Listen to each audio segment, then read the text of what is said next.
21শে জুলাই তৃণমূলের শহীদ দিবস। আগামী সোমবার প্রতি বছরের মতো এবছরও শহীদ দিবস পালন করতে চলেছে তৃণমূল কংগ্রেস। তবে এবছরের 21শে জুলাই কিছুটা আলাদা, কারণ বিধানসভা নির্বাচন 2026-এর আগে শেষ 21শে জুলাই।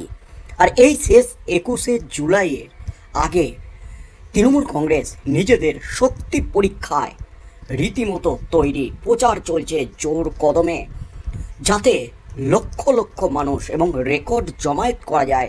সেই উদ্দেশ্যে কিন্তু রীতিমতো তৎপর জেলায় জেলায় তৃণমূল কংগ্রেসের নেতা মন্ত্রী বিধায়করা। তার মধ্যেই কিন্তু 21শে জুলাই নিয়ে চরম বিপাকে রাজ্যের মুখ্যমন্ত্রী মমতা ব্যানার্জি, কারণ 21শে জুলাই নিয়ে হাইকোর্টে মামলা। সেই মামলায় গতকাল রীতিমতো বিরক্ত কলকাতা হাইকোর্টের বিচারপতি তীর্থঙ্কর ঘোষ রাজ্য সরকারকে এবং তৃণমূল নেতৃত্বকে কার্যত নিশানা করে একের পর এক বিস্ফোরক মন্তব্য করেছেন বিচারপতি তীর্থঙ্কর ঘোষ। আর আজ রীতিমতো কফিনে শেষ পেরেকটা পুঁতে দিলেন বিচারপতি তীর্থঙ্কর ঘোষ। 21শে জুলাই নিয়ে একেবারে চরম নির্দেশ রায়ের কপিতে বিচারপতি তীর্থঙ্কর ঘোষের আজ হেস্ত ন্যস্ত করেই ছাড়লেন 21শে জুলাই নিয়ে বিচারপতি তীর্থঙ্কর ঘোষ। যা নির্দেশ দিলেন তাতেই কিন্তু নতুন করে শোরগোল পড়ে গেল একেবারে গোটা রাজ্যের। এই জল্পনাটাও উস্কে গেছে, এবার থেকে ধর্মতলা নয়, 21শে জুলাইয়ের স্থান পরিবর্তন হতে পারে। বা রাজনৈতিক মহলে এই গুঞ্জনও চলছে যে 21শে জুলাই সহ এই ধরনের বড় বড় সমাবেশ, যেগুলিতে মানুষকে অসুবিধের মধ্যে পড়তে হয়, রোগীদের অসুবিধের মধ্যে পড়তে হয়, সাধারণ মানুষ আর কতদিন ধরে সহ্য করবে, প্রশ্ন তুলে দিয়েছেন বিচারপতি তীর্থঙ্কর ঘোষ। তাই রাজনৈতিক মহল মনে করছে, এবং যে জল্পনাটা ছড়িয়ে গেছে 21শে জুলাই নিয়ে কিন্তু চরম নির্দেশ দিতে পারে উচ্চ আদালত। তার মধ্যে 21শে জুলাইয়ের দুদিন আগেই একেবারে কড়া নির্দেশ দিয়ে দিলেন আজ বিচারপতি তীর্থঙ্কর ঘোষ। 21শে জুলাই নিয়ে দেওয়া হলো একের পর এক শর্ত, একেবারে কড়া শর্ত দিয়ে দিলেন বিচারপতি তীর্থঙ্কর ঘোষ। সকাল 8টার মধ্যে সমস্ত মিছিলকে পৌঁছাতে হবে 21শে জুলাই সভামঞ্চে। কলকাতা হাইকোর্ট এবং উত্তর কলকাতার কোনো অফিসের 5 কিলোমিটারের মধ্যে যানজট রাখা চলবে না। এই শর্তে তৃণমূলের 21শে জুলাইয়ের সভা করার অনুমতি দিল কলকাতা হাইকোর্ট। কার্যত হুইপ জারি করে দিলেন বিচারপতি তীর্থঙ্কর ঘোষ। 21শে জুলাই নিয়ে রীতিমতো হুইপ জারি তীর্থঙ্কর ঘোষের। শুক্রবার উচ্চ আদালতের বিচারপতি তীর্থঙ্কর ঘোষ নির্দেশ দিয়েছেন গোটা কলকাতার পরিবহন ব্যবস্থা যাতে কোনোভাবে বাধাপ্রাপ্ত না হয়, তাও কলকাতা পুলিশকে নিশ্চিত করতে হবে। বস্তুত শহীদ দিবসকে কেন্দ্র করে দায়ের হওয়া মামলার গ্রহণযোগ্যতা নিয়ে প্রশ্ন তুললেও সেই আবেদন মান্যতা পায়নি আদালতে। সূত্রের খবর, সিঙ্গেল বেঞ্চের এই নির্দেশ চ্যালেঞ্জ করে আজই ডিভিশন বেঞ্চের দ্বারস্থ হতে পারে তৃণমূল কংগ্রেস এবং রাজ্য সরকার। বস্তুত 21শে জুলাই তৃণমূলের শহীদ সমাবেশের জেরে শহরের জনজীবন ব্যাহত হতে পারে, এমন আশঙ্কা নিয়ে কলকাতা হাইকোর্টের দ্বারস্থ হয়েছিলেন বামপন্থী আইনজীবীদের সংগঠন। ওই মামলায় বৃহস্পতিবার কড়া পর্যবেক্ষণ সামনে আনেন কলকাতা হাইকোর্টের বিচারপতি তীর্থঙ্কর ঘোষ। সবার অনুমতি নিয়ে আপত্তি না করলেও শহরবাসীর দুর্ভোগ নিয়ে উদ্বেগ প্রকাশ করেন তিনি। প্রশ্ন তোলেন, জনগণ কতক্ষণ সহ্য করবে? বিচারপতির এই মন্তব্যে যেন রাজ্যের উপর চাপ বেড়েছে আরও খানিকটা। শুনানিতে রাজ্যের পক্ষে অ্যাডভোকেট জেনারেল যুক্তি দেন, সমস্ত নিয়ম মেনেই সভার অনুমতি দেওয়া হয়েছে।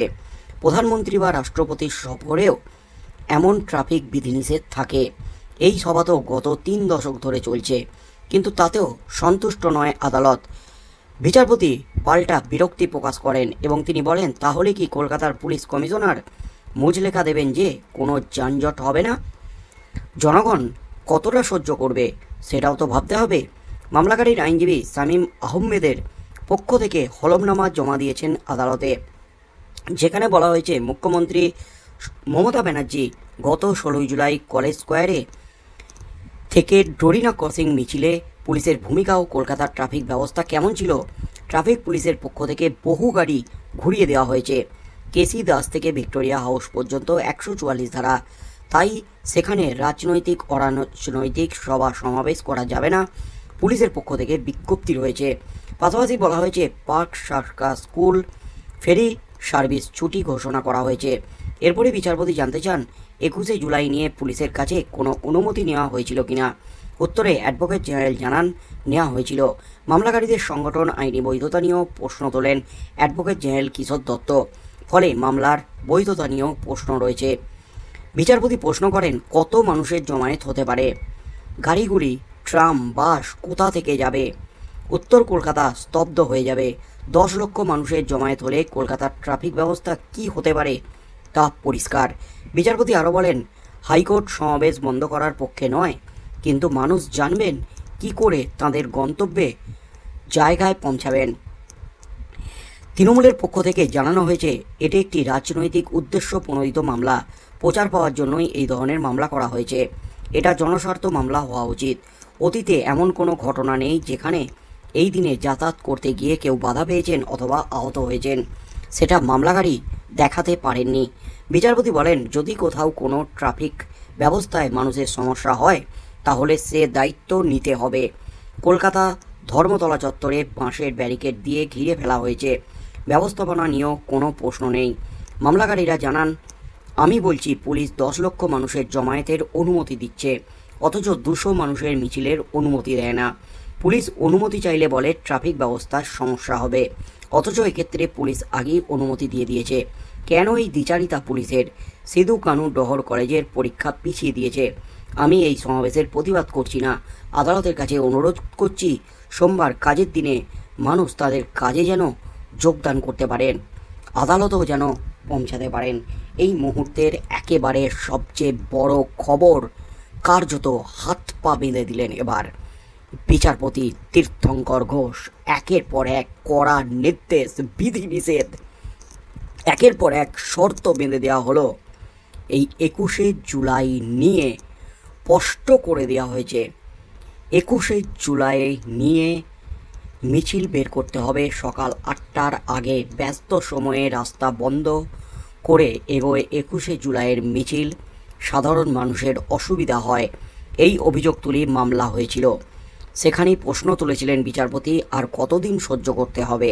তবে এই বছরের 21শে জুলাইয়ের আর বেশি দিন বাকি নেই, ফলে স্থান পরিবর্তনের কথা বলা হয়নি আদালতের তরফে।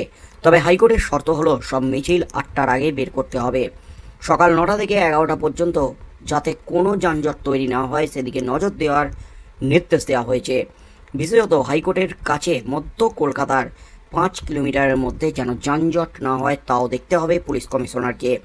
সকাল 11টার পর ফের মিছিল বের হবে বলে নির্দেশ দেওয়া হয়েছে, অর্থাৎ অফিস টাইমে 9টা থেকে 11টা পর্যন্ত একদম রাস্তাঘাট ফাঁকা রাখতে হবে। কোনো রকম যানজট চলবে না, মানুষের অসুবিধা করা চলবে না।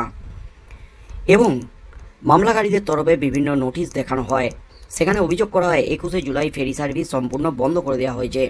ডন বক্সো স্কুলের তরফে জানানো হয়েছে ওই দিন না যেতে পারলে স্কুলে যেতে হবে না, কারণ সবাই জানে যানজটের সমস্যা হবে।